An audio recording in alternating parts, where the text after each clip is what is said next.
that. I was down, but now I'm up, up, up, up. I was down, but now I'm up. Yeah, it's all God, this ain't no. अस्सलाम वालेकुम and hello to everyone welcome back to my channel. मैं हूं doctor Afifa जो कि medical knowledge को करती है आसान आप सबके लिए। आज का हमारा टॉपिक होगा हेडेक। क्या आपको पता है दुनिया में 150 किस्म के हेडेक्स हैं? क्या हमें सब मालूम होने चाहिए? नहीं, लेकिन इस वीडियो में मैं आपको बताऊंगी कि हेडेक क्या होता है, उनके कितने टाइप्स होते हैं, हेडेक्स का मतलब क्या हो सकता है और सबसे इम्पोर्टेंट क्वेश्चन, हेडेक और माइग्रेन में क्या फ़र्क है? तो चलिए शुरू करते हैं वीडियो। तो हेडेक क्या होता है? हेडेक होता है कि जब आप के सर में किसी भी पार्ट में, किसी भी लोकेशन में आपको कोई दर्द महसूस होता है, वो किसी भी टाइम के लिए हो सकता है, उसकी नौइयत अ, ज़्यादा हो सकती है, कम हो सकती है। उसके टाइप्स अलग-अलग के हो सकते हैं, उसके दर्द का किस्म अलग हो सकता है। कभी-कभी ऐसा लगता है जैसे कोई हथौड़ी मार रहा है, कभी-कभी ऐसा लगता है कि झनझना रहा है। तो इस किस्म के होते हैं और इन्हीं चीज़ों के ऊपर हेडेक्स को हम डिवाइड करते हैं। बेसिकली हेडेक्स जो हैं वो 2 टाइप्स के होते हैं। प्राइमरी हेडेक का मतलब होता है कि उस हेडेक का आपकी किसी और बीमारी में या किसी और पीछे कोई बीमारी हो, उससे कोई रिलेशनशिप नहीं होता है उसका। और सेकेंडरी हेडेक होता है कि जब आपको कोई ऑलरेडी एक बीमारी हो, उसकी वजह से आपको हेडेक हो रहा हो। तो प्राइमरी हेडेक्स में आपके आ जाते हैं टेंशन हेडेक, माइग्रेन हेडेक्स और क्लस्टर हेडेक्स। ये क्या होते हैं ये मैं आपको बता देती हूँ।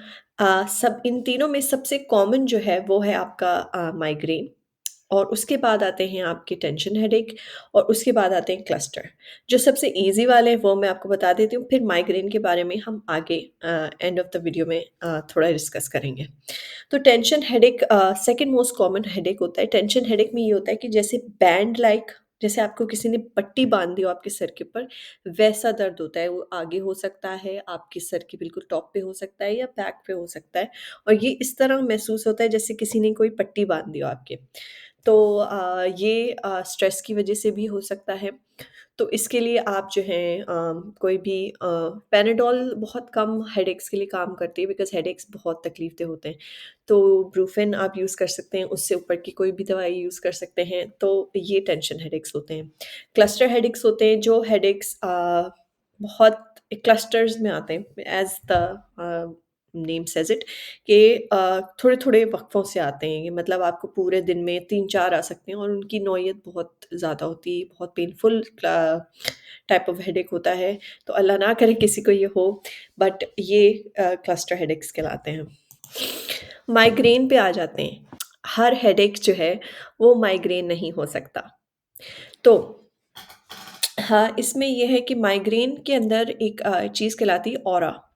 तो माइग्रेन आने से पहले एक ऑरा होता है। ऑरा का मतलब ये होता है कि जैसे उसके आने से पहले आपको ऑलरेडी एक फीलिंग आने वाली होती है कि जैसे आपके सर दर्द शुरू होने वाला है और most of the time migraine जो होता है वो वन साइडेड ही होता है। Like for example could be left side, right side, front side, back side and उसके अंदर एक और चीज़ भी होती है फोटो सेंसिटिविटी, जिसका मतलब होता है कि आपको रोशनी से उलझन होने लगती है, आपको रोशनी आप चाहते हैं कि बिल्कुल डिम लाइट्स हों और इवन लाउड नॉइज़ से आपको प्रॉब्लम होती है।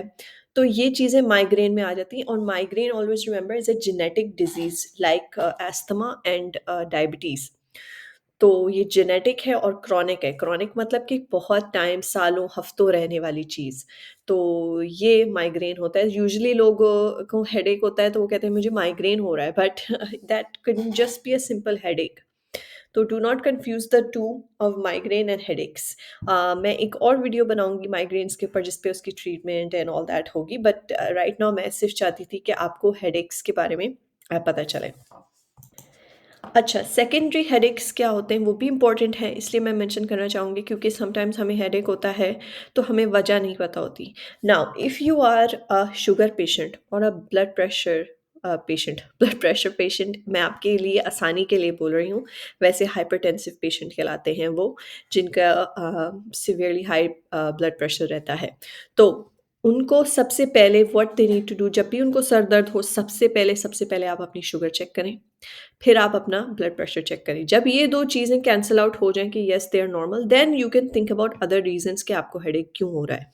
तो फर्स्ट ऑफ ऑल, क्योंकि शुगर भी जब आपकी हाई होती है तो आपका हेड जो है झनझनाने लगता है। जब आपका ब्लड प्रेशर भी हाई होता है तब भी आपका हेडेक हो सकता है। इवन लो ब्लड प्रेशर में भी ड्यू टू डिहाइड्रेशन हेडेक हो सकता है। तो ये 2 चीज़ें always, if you are a hypertensive patient या शुगर पेशेंट, तो प्लीज़ अपना जो है ब्लड शुगर और ब्लड प्रेशर चेक ज़रूर कीजिएगा। दूसरी बात ये कि कभी-कभार आपको बहुत ज़्यादा जो है ना हेडेक हो रहा होता है आउट ऑफ नोवेयर, मतलब आपको उसकी कोई वजह नहीं पता चलेगी एंड आपको हेडेक हो रहा होगा। तो अगर उसकी मतलब नौयत कम है तो आप और भी चीज़ें सोच सकते हैं, जैसे मेबी आपने खाना नहीं खाया हो, मेबी आपकी नींद पूरी नहीं हो, ये नॉर्मल रीज़न्स होते हैं। या कि आप पानी कम पीते हैं। तो ये 3 रीज़न्स भी आप ऑलवेज़ क्रॉस आउट करें। उसके बाद फिर आगे सोचें कि मेबी माइग्रेन हो या क्लस्टर हेडेक या tension headache and all, right? उसके बाद ये चीज़ें मैंने मेंशन कर दी। उसके बाद मैं आपको ये मेंशन करना चाहूँगी कि जब अगर आपके पास कोई ऐसा हेडेक हुआ जिसमें बहुत ही अनकंट्रोलेबल पेन भी है एंड सडनली वो स्टार्ट हुआ है, तो it could mean something else. It could also mean कि देयर कुड बी, अल्लाह ना करे, there could be a rupture of vessels in your brain. तो that is a serious uh, issue and that should be dealt in the hospital.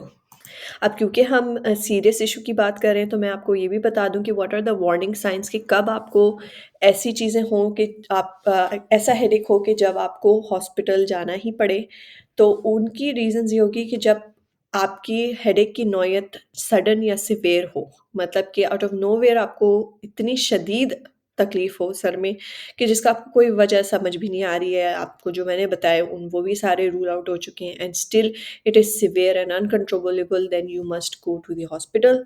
फिर अगर कोई आपको fever है जिसके साथ-साथ आपको नेक स्टिफनेस हो रही है, नेक स्टिफनेस मतलब गर्दन अकड़ा रही है।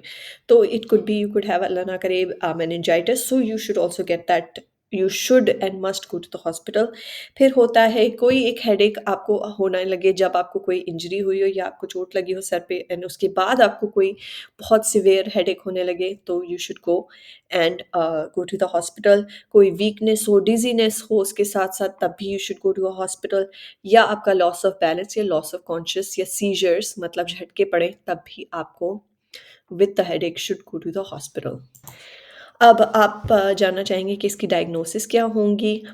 तो वो डायग्नोसिस का मतलब होता है कि आपको कैसे पता चलेगा डॉक्टर को कि आपको कैसा हेडेक है, माइग्रेन है, किस वजह से है। तो बेसिकली डॉक्टर जो है आपका फुल चेकअप, मेडिकल चेकअप करेगा। आपकी शुगर, ब्लड प्रेशर, ये सब चीज़ें रूल आउट करेगा एंड देन फिर वो फाइंड आउट करेंगे कि आपको मतलब किस चीज़ का हेडेक है, और may be it's just psychological या ड्यू टू स्ट्रेस है या किसी वजह से है।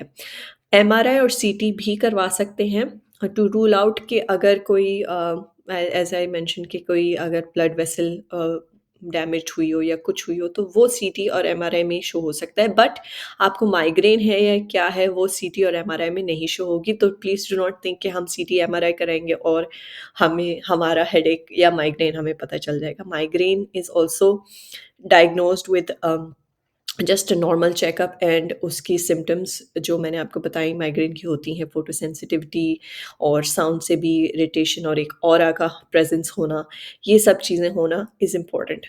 तो आज की वीडियो के लिए I think that's enough for headaches and I hope ये वीडियो उन सबके लिए हेल्पफुल है जिनको हेडेक्स होता है, और आप अपना बहुत बहुत बहुत ख्याल रखिए और इंशाल्लाह फिर मिलेंगे next week with another video and another me and another new topic. So take care of yourself. Allah Hafiz.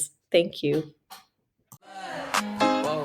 Yeah, I was down, but now I'm up, up, up, up.